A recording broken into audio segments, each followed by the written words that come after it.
All right, so right here, Jake, I'm pushing into the guy's half. I like to control the hip, and see, I keep my elbows in always. My elbows are either on the inside or tight to the outside because I can't have anybody going after a kimura. After this, they usually try to bring this hand here like this to brace.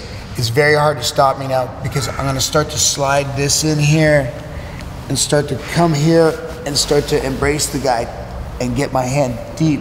And I'm not gonna throw myself this way. I'm gonna tuck my foot in and I'm gonna bring you to me.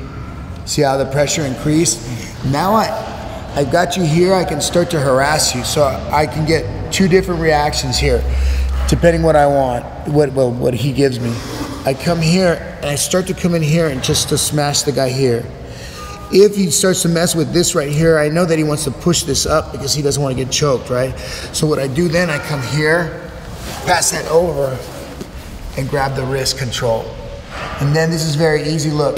My leg in the back here is gonna start to walk up towards his butt. I'm gonna control the elbow. And now I'm gonna take his back from the half guard. I'm gonna clasp up with the traditional Gracie, wrist to wrist. I got his wrist, my wrist. And look, my landmark here is my chin on his shoulder. I'm gonna tuck my foot in and make sure my knee is up here by another landmark, his ear. I'm gonna sit. Now this is what a lot of people don't do. They just pull him and take his back.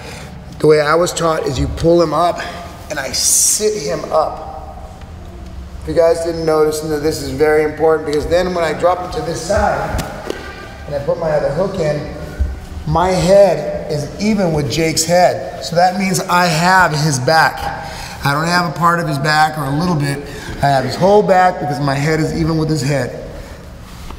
I peel away his defense and I'm gonna cut this hand into his collar. I'm gonna kick my leg out, make a pendulum and pull, and then drop him into the choke zone right here.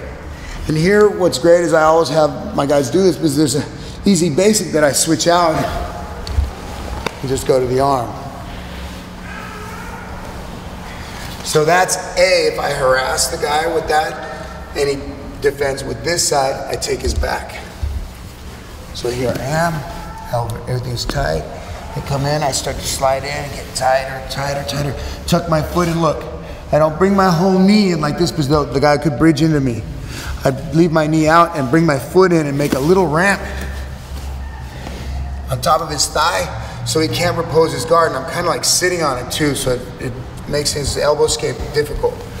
I get here, I get all the way to the middle of his arm, I pull him tightly to me. Now I know I got him nice and tight and I got him flat. I'm gonna grab right here, I'm gonna start to come here and go in his collar and start to harass his neck. The guy's like, oh shit. So look, see how he pushes? Here I grab really quickly, move it across and grab it.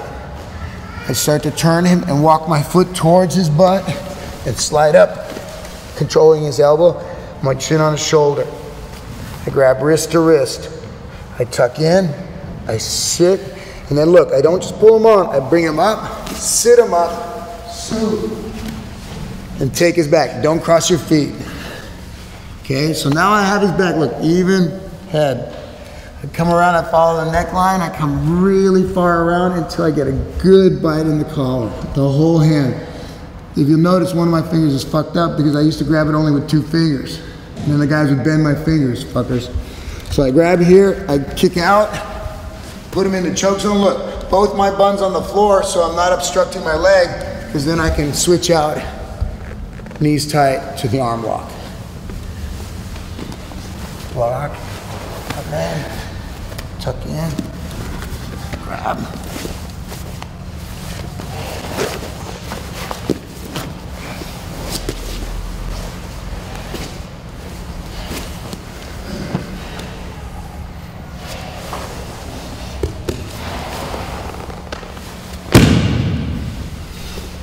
So that's if he defends with that near side arm against me harassing his neck. You have to sell it, right? I'm gonna really try to crush the guy's neck so that he's like, fuck. And then I pull that arm across.